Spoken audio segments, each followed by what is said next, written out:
الرحمن الرحیم۔ ظاہری اعمال کی اصلاح کے سلسلے کے اندر پانچویں چیز جو اصلاح طلب ہے وہ تلاوت قرآن ہے۔ تلاوت قرآن سب سے پہلے دیکھنا چاہیے کہ اس کی فضیلت کیا ہے۔ تو رسول اللہ صلی اللہ علیہ وسلم نے فرمایا کہ میری امت کے لیے سب سے بہتر عبادت کلام اللہ کی تلاوت ہے۔ حدیث قدسی میں آتا ہے کہ اللہ تعالیٰ فرماتے ہیں جو بندہ قرآن شریف کی تلاوت میں مشغول ہو کر دعا نہیں مانگ سکا، میں اس کو بے مانگے اتنا دوں گا کہ مانگنے والوں کو اتنا نہ دوں گا۔ تو اس کے علاوہ بھی اور بہت سی احادیث کے اندر قرآن پاک کی آیات خود قرآن کے اندر اس کے فضائل موجود ہیں جن کو احادیث کی کتابوں سے دیکھا جا سکتا ہے۔ وہ اب یہاں پہ امام غزالی رحمۃ اللہ علیہ قرآن کی تلاوت سے حقیقی طور پر فائدہ اٹھانے کے لیے کچھ آداب ذکر کرتے ہیں، جن میں سے 3 آداب جو ہیں وہ ظاہری آداب بیان کیے انہوں نے، اور 5 جو ہیں وہ باطنی آداب قرآن کی تلاوت سے فائدہ اٹھانے کے لیے۔ تو پہلے ہم ظاہری آداب کو دیکھ لیتے ہیں کہ 3 ظاہری آداب کیا ہیں۔ تو سب سے پہلا جو ادب بیان کیا وہ یہ ہے کہ قرآن کا احترام باطن اور ظاہر میں موجود ہونا چاہیے۔ باطن اور ظاہر میں قرآن کا احترام۔ اول یہ ہے کہ تلاوت کرتے وقت دل میں بھی کلام اللہ کا احترام ہونا چاہیے، اور چونکہ ظاہر کو باطن تک اثر پہنچانے میں بہت دخل ہے، اسی لیے جب ظاہری صورت احترام کی پیدا کی جائے گی تو قلب میں بھی احترام پیدا ہو جائے گا۔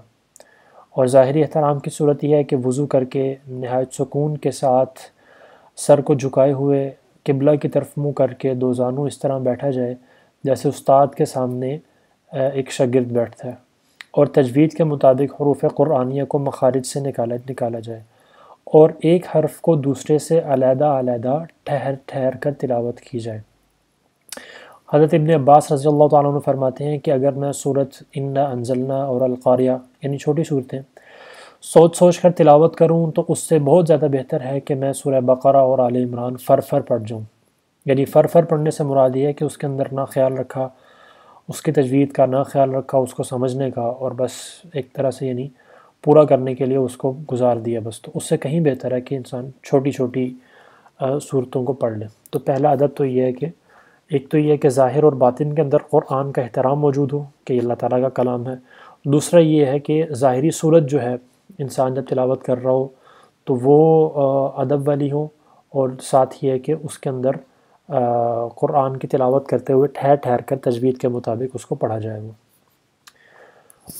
دوسرا جو ادب ہے ظاہری ادب قرآن کی تلاوت سے فائدہ اٹھانے کے لیے وہ یہ ہے کہ یہ پہلا تھا، دوسرا ہے رات کو کھڑے ہو کر تلاوت، رات کو کھڑے ہو کر نماز میں تلاوت کی جائے، نماز میں تلاوت کی جائے۔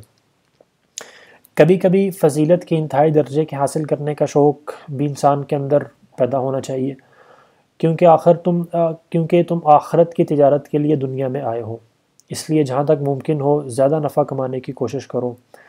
یوں تلاوت کلام اللہ سے کسی طرح بھی کیوں نہ ہو، خواہ بیٹھے ہو یا لیٹے ہو یا باوضو ہو یا بغیر وضو کے ہو یا خلوت کے اندر ہو، اکیلے بیٹھے ہو یا کسی جلوت کے اندر ہو، کسی محفل کے اندر ہو، ہر حال میں قرآن پاک کی تلاوت کا فائدہ ہی فائدہ ہے۔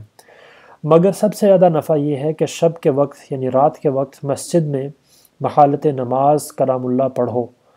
حضرت علی کرم اللہ وجہہ فرماتے ہیں کہ جو شخص نماز میں کھڑے ہو کر قرآن شریف پڑھے گا اس کو ہر حرف کے بدلے 100 نیکیاں ملیں گی، اور نماز میں بیٹھ کر قرآن شریف پڑھنے والے کو 50 نیکیاں، اور نماز کے سوا دوسری حالت میں باوضو تلاوت کرنے والے کو 25 اور بلا وضو تلاوت کرنے والے کو 10 نیکیاں ملیں گی۔ اب یعنی یہ سوچنا چاہیے کہ انسان زیادہ کی حرص کیوں نہ کرے۔ تو سب سے بہتر یہ ہے کہ تلاوت کا طریقہ کہ رات کے وقت، تہجد کے وقت یا کسی وقت بھی رات کے، وہ نوافل کے اندر کھڑے ہو کے قرآن پاک کی تلاوت کی جائے۔ تیسرا ادب اس کا یہ ہے، ظاہری ادب جو ہے وہ 3 دن سے کم میں ختم نہ کیا جائے۔ 3 دن سے کم میں ختم نہ کیا جائے، یعنی 1 دن میں یا 2 دن میں ختم نہ کیا جائے۔ ہاں 3 دن کے اندر ہو تو اس کی اجازت ہے، وہ بلکہ وہ سب سے بہتر بھی ہے۔ تلاوت کی مقدار کا بھی لحاظ رکھنا چاہیے، سب سے کم درجہ تو یہ ہے کہ ہر مہینے میں ایک مرتبہ ختم کرو۔ اب یہاں پہ امام غزالی رحمۃ اللہ علیہ وہ بتاتے ہیں کہ درجات کیا ہیں، تلاوت کتنی دیر میں ختم کرنا بہتر ہے۔ تو سب سے ادنا درجہ پہلے بیان کرتے ہیں۔ ادنا درجہ یہ ہے کہ ایک مہینے کے اندر انسان اس کی تلاوت ختم کرے، یعنی ادنا درجہ یہ ہے کہ ہر مہینے ایک مرتبہ ختم ہو، اور اعلیٰ درجہ یہ ہے کہ 3 دن کے اندر ختم ہو جائے۔ تو یعنی اعلیٰ درجہ 3 دن کے اندر ختم، 3 دن سے کم تو جائز ہی نہیں ہے، یعنی لیکن 3 دن کے اندر کرنا وہ سب سے اعلیٰ ہے۔ اعلیٰ درجہ ہے کہ 3 دن میں ختم کرو کہ مہینے بھر میں 10 قرآن ختم ہو جائیں، اور متوسط درجہ یہ ہے کہ ہر ہفتہ پورا قرآن شریف ختم کر لیا کرو۔ متوسط درجہ ہوا ہے 7 دن، یعنی ایک منزل جو ہے وہ روزانہ تلاوت کر لی جائے۔